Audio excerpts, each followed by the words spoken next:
Hi, I'm Joe from the Center for Arkansas Farms and Food, and welcome back to our series where we're talking about record keeping. Today, we're specifically talking about the records that you need to keep when you're buying seeds. Now, when you're buying seeds for organic agriculture, you should be using seeds that are certified organic. However, that's not always possible.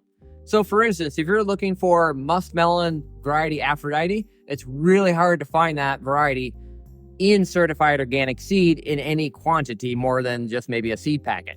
So if you're looking for seed and you can't find it in the variety that you're looking for or the quantity that you're looking for, you can do what is a seed search. Now, a seed search is looking through 3 different primary organic seed vendors looking for the crop and the variety that you want.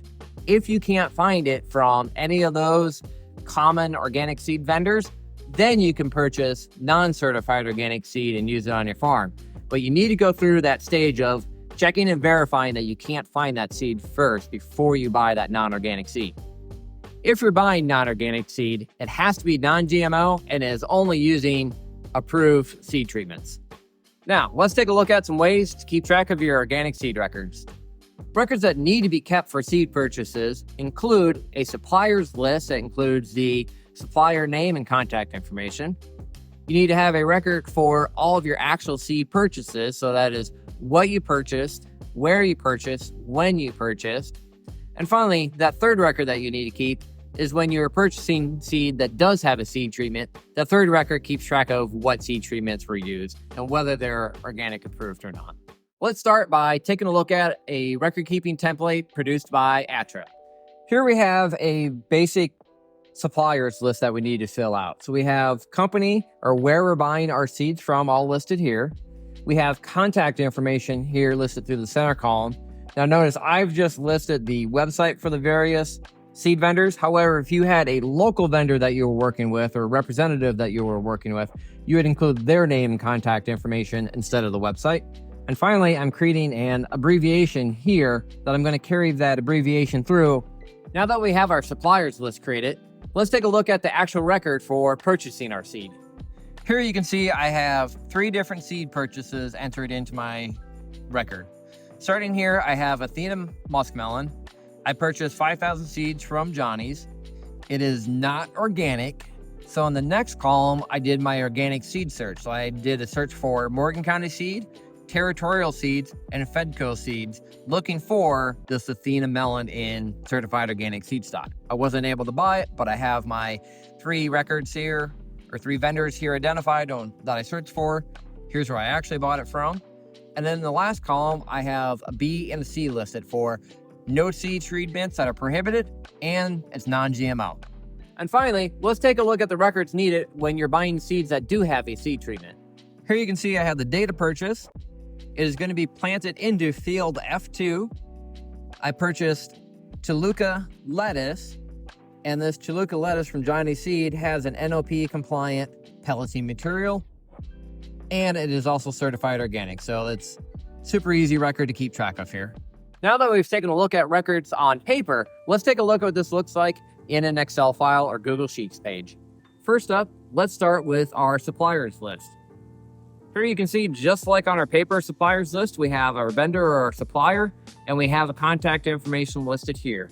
Now you'll notice here in my Google Sheets document that I include all of my seed suppliers, but I also include a listing of all my other suppliers for fertilizers, pesticides, packages, boxes, soil media for transplant production. Everything is listed in this one supplier list because we use that same supplier list as we carry out into our seed planting and our field production. From the supplier list, we have a different record that's not included from the paper copies, and this is creating a crop list. What I'm trying to do is set up some back-end parts here for making record keeping easier, and I'll show you that why in a little bit here.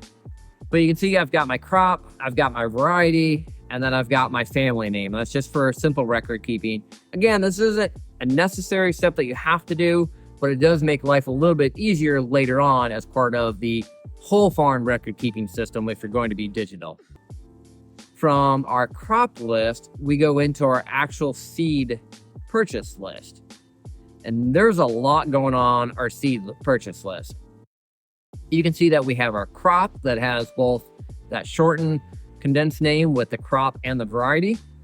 You can see I have a listing for where it was purchased from, the website link, so a direct link back to that seed. And then I have a note here, is it certified organic seed? If it's yes, then I'm kind of at the end of keeping my record for that seed. However, if it's no and it's not certified organic seed, then there are additional records that I need to keep. So if it's not certified organic, then I also need to know, well, is it non-GMO? In this case, yes. Then I need to look and see, are there any seed treatments, and denote, yes, it is pelleted, certified organic pelleted, or maybe it has an inoculant for nitrogen fixation, or maybe there's just no seed treatments on it, that seed is all. And then finally, I need to do my 3-vendor search to verify that none of those other vendors had that seed in that variety and certified organic. And so you can see I have a whole bunch of blanks here because most of what we're purchasing is already certified organic seed. Now that you've seen the data that we're collecting and inputting into our worksheet, let's take a look at actually adding a new crop to our worksheet. So we're going to give our crop a random reference number. I'm just counting up from 0 to whatever, so we're going to go 102 for this one. Now, because I have a crop list already established, all I'm going to do is click on my drop down arrow, and I'm going to select the crop that I just purchased. So I'm buying, let's go beets avalanche. And then we are buying it from, that's probably a Johnny's. Let's buy it from Johnny's. I don't have the website link, so we'll skip that for now. We'll also skip the seed lot until the seed actually arrives in the mail. Then we'll add it. And then we'll say, yes, it is certified organic, or no, it's not. Let's just select no, just to carry through here. So no, it's not organic. So now we need to also note, is it non-GMO? Well, it is non-GMO, so we'll type a yes there. Seed treatment, is there any pelleting or anything? Nope, no pelleting. And then we'd have to do a seed search to make sure that we can't find that beets avalanche available anywhere else from reputable organic seed vendors. So we'll say we'll do a look at, let's see here. We can do Fedco, Territorial, and what's a third one? Let's do Morgan County. And there we go. That's all there is to it. We have all the information needed for that seed when we're ordering it. And then when we get it in, we can add the seed lot. And at a later time, we can go back in and add the direct link to that seed as well from the vendor website. Finally, let's take a look at how we keep these records if we have a phone app set up. So we're going to go into our phone app, and we're going to first establish all our suppliers, just like we did in our Google Sheets. We'll go in, and we can create a new supplier.